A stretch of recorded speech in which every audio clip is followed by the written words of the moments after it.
Star Wars, the science, fantasy, futuristic, sci-fi version of Dungeons and Dragons. Maybe not quite so much, but there's some compatible similarities there. You've got the Force, you know, D&D's got magic. We've got monsters. There's aliens. There's alien world critters that can easily pass for monsters. You know, I'm not going to sit there and deny the fact that over the years, especially back in my younger days, one of the things we did was borrowed the creatures, beasts, and what have yous from the D&D monster manuals and applied them to various alien settings in the world of Star Wars. Although I would say that, you know, there wasn't a bunch of orcs running around or a bunch of goblins running around, but there might be some alien version thereof called something slightly different. Obviously, they didn't all have the magical components that some of them do. We didn't have them flinging things, but we did have mysterious variants of the Force. The options were there, you know. So when we talk about something other than the subject of Dungeons and Dragons on this particular channel and on the YouTube channel that I run, okay. When I'm looking at Star Wars, we look at the character classes, and there's such a huge void between anything related to Jedi or Force sensitive and everything else. And that's been covered a couple times before, so I want to look at some of the other variants. Now, this is something that's often technically common in sci-fi settings as opposed to fantasy settings. In fantasy settings, you still have a lot of specialists. Your cleric's a specialist. Your wizard's a specialist. A paladin is a specialist. But you can cross over. So the cleric can be your healer. He's your medic. But he's also a dealer of destruction and potential savior, getting you out of some very awkward spots using his variation of magical, you know, in this case, spiritual prowess. In Star Wars, or games like Star Trek, for example, your technical specialists become even more specialist. This is one of those things that, for those few people who've experienced space opera from back in the day and ever played it, the fact that they have highly specialized specialists kind of throws some people for loops. And that's not necessarily a bad thing as far as I'm concerned, but it just goes to show you that there's somewhat of a challenge.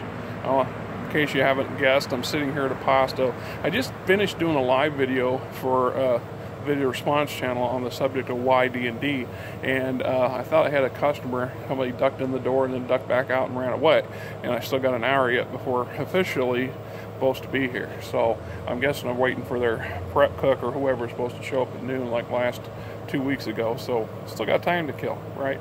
And good time to make a video or two. And so I look at Star Wars and look at Star Trek, and Star Trek is, while not in my top 10, it's in my, well, I guess it is in my top 5. I'm not going to lie. It is one of my sci-fi game systems. I've gone Star Wars and then some Star Trek. Star Trek's a bit more of a challenge because it's a much more stringent, in my opinion, very controlled environment. There's a lot of certain criteria and canon, if you will, that you kind of don't have you don't have as much wiggle room as you do in, say, Star Wars. At least the old school Star Wars. This new stuff, I'm not even going to go there. The technical specialist in Star Wars, in the old West End games, the D6 system, they had a technician, a technical expert. This person's sole purpose was mastering the technology of the known worlds of the genre. So this person would be able to hack into a computer system or repair your broken starship or this or that or the other thing, and that was their bread and butter. And then they would have some martial skills because they're part of an adventuring party. This you see it even more so in Star Trek, where you've got your engineers and your security specialists. These people specifically go towards a certain thing. McCoy is a medical specialist. He's a doctor, so he's the top of the specialist chain. He's not like he has some science skills, but mostly it's geared towards science medicine. So trying to find out why somebody's sick or how this alien virus can be cured and things like this. So that means when you role play them as a GM and you set up scenarios for these players who want to play those specific types, you need to give them challenges that's not solely going to tie them up in a lab somewhere per se while the rest of the group's out, you know, beating the bush in the woods. So there's a trick or some extra effort you have to make these sci-fi systems work as well as they should. You know, when they come up with the concept of character classes, a lot of these game systems, and I know Lee and others are going to go, why must you always go back to the D&D? Well, we're going to go back to the fantasy RPG versions.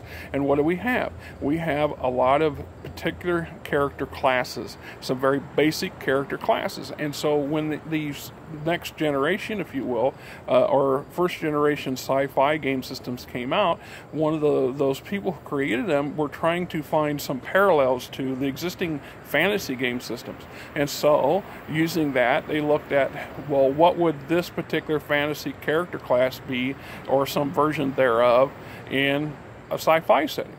And then we also look at the movies and the TV series. I mean, Star Trek was very clear cut. You from the first day of the original TV series, we understood the command officer. We understood, you know, the medic, you know, the various divisions within Starfleet. So you have Scotty, you have McCoy, you have Scott, you know, you have Spock, and you know, so on and so forth. And everybody had their role to play, and most of them were supporting roles to the captain. This made playing as a Starfleet crew much more challenging than in, say, Star Wars, because Starfleet, you know, if you're the captain of the ship, your word goes, and you don't rule by committee. No military structure ever ruled by committee was successful for any length of time. So that said, if you have a gaming group, you have one person who's going to be the head honcho, and everybody else is going to play second fiddle to that head honcho. And that can cause some problems. So one of my solutions back in the day was simply to go and have everybody be junior to, you know, you're not the senior officers of the starship, you're the second tier or the third tier. You're going to be the ones that are going to do all the troubleshooting and get into the problems, and you know, the higher, there'll be NPCs that'll be overhead. So the captain of the ship is an NPC who's going to dictate, this is the terms of the away mission. So once you're on your away mission, it's up to you and your compadres to finish it out. So while you might all be officers of similar rank from various departments within the ship's crew, you still have some a little less stricter.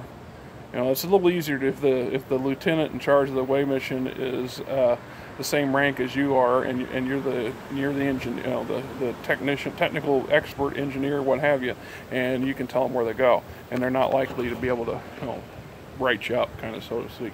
You know, that's sort of petty behavior that I've seen crop up once or twice in attempts to play Star Trek, because somebody got in their head, some power trip got in their head. You know, it seems almost inevitable. And that's, like I said, it's not what it seems. This is what's in there, because this is full of ice, you know, keeps us cold. It's a good way to not keep loading up. One thing, I don't look at this double chin all the time on these videos, and it's starting to bug me. It does. And these chairs are comfortable, but you know, you got to kind of set up a little bit more. Will you sit up like that? Yeah, right. Yeah. Okay. So when I look at Star Wars, the same issue. When we have this technician, and this technician who's highly specialized, this individual is going to save the day at least once every adventure, and by fixing something that goes critically wrong at the last minute, or you know, somehow circumventing the other mechanical systems around them, and to help the group get on with their day. I've noticed over the years, in a lot of the Star Wars campaigns I've run, that very few players actually want to play the technician as a class. Very few. And Star Wars allows for cross-classing, you know, multi-classing, but I've noticed a lot of players tend to either shy away from it or they embrace it too much. And the idea that, well, I'm going to create an uber character because then I can have a little bit of this, a little bit of that, you know, jack of all trades, which is fine, but it, you know, it kind of starts to weaken the class concept and what your profession is, if you will. And in Star Wars, though, it's not as important as it is in Star Trek by a long shot, because usually you're members of the Rebel Alliance or you're smugglers or independents or what have you. You're the closer to the traditional adventuring party that you find in most RPGs, as opposed to the military structured away team kind of concept that you'd see in Star Trek. So with the Starship Technician, probably 5 out of 6 groups tend to have nobody as that role. You rarely, no. It's almost not quite as common as, because I was going to say rarely, but then I reconsidered this. When you look at the RPG fantasy adventure parties, one of the most likeliest character class to be avoided is the cleric, the healer. For a lot of players, maybe 1 in 3 or 1 in 10.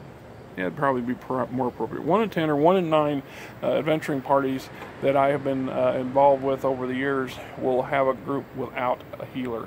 They'll either depend on magical means, you know, potions of healing, that sort of stuff, or as the GM, we're short-handed on players, so we just NPC somebody. We'll have an NPC cleric. Basically, you've got a cleric, a medic following you around that doesn't do a lot or say a lot. I've got to be really bad about that back in the day when I ever added NPCs to flush out a group. The NPCs tended to just become shadow characters, if you will. They were there, they were part of the group, they did their 2 cents worth in combat and that kind of stuff, but you never had a lot of conversations with them because it always felt as the game master, I was having some sort of personality issue where I'm talking to myself for myself. And that's always something that's never been quite comfortable at doing. Not saying that I can't do it, it's just not something I'm comfortable with. And so my lazy tendencies was to just dole out those NPC character sheets to the other players and say, okay, you play this character.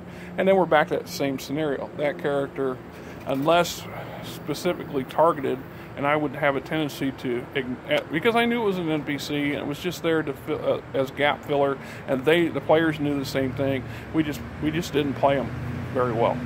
And as I've gotten older, I've tried to fix that to some degree, and in some cases, just forego it altogether. If you choose not to have this particular class in your group, then your group needs to adapt and your group needs to overcome and adjust. You know, it's just easier than having everybody carrying an extra set of paperwork that's going to be, I don't know, either downplayed or used as human shields for their primary characters. And in Star Wars, we see the same similarity. Now, in Star Wars, we have an option that we don't usually have in a fantasy RPG. We can choose to use droids. We can use bots.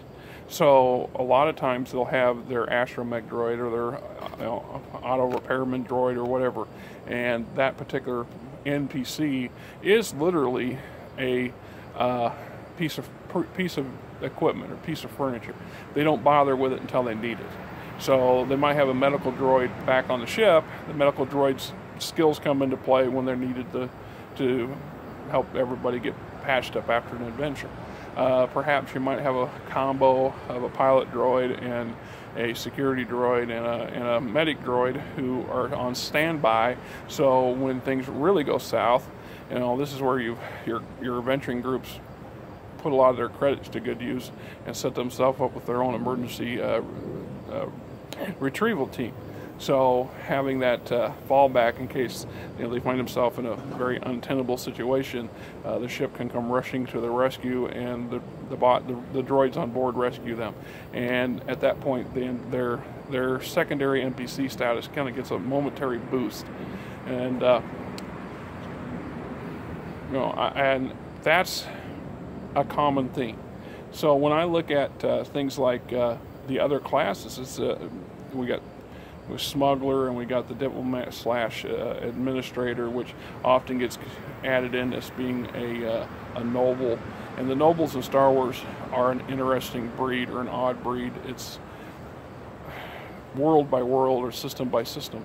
They're not always honored as a royal persona per se by the galaxy at large. So Princess Leia was Princess Leia, but to whom? That title was just more of a title to the majority of people, but to a handful of people that took it very serious, and to her advantage and to other people's disadvantage on occasion, but more because she was a diplomat and a politician and very charismatic. Had far much more to do than the fact that she was supposedly a member of the royal Alderaanian royal family that no longer existed because the Empire blew up the planet. Even more so later when we found out she was adopted and not actually royal blood.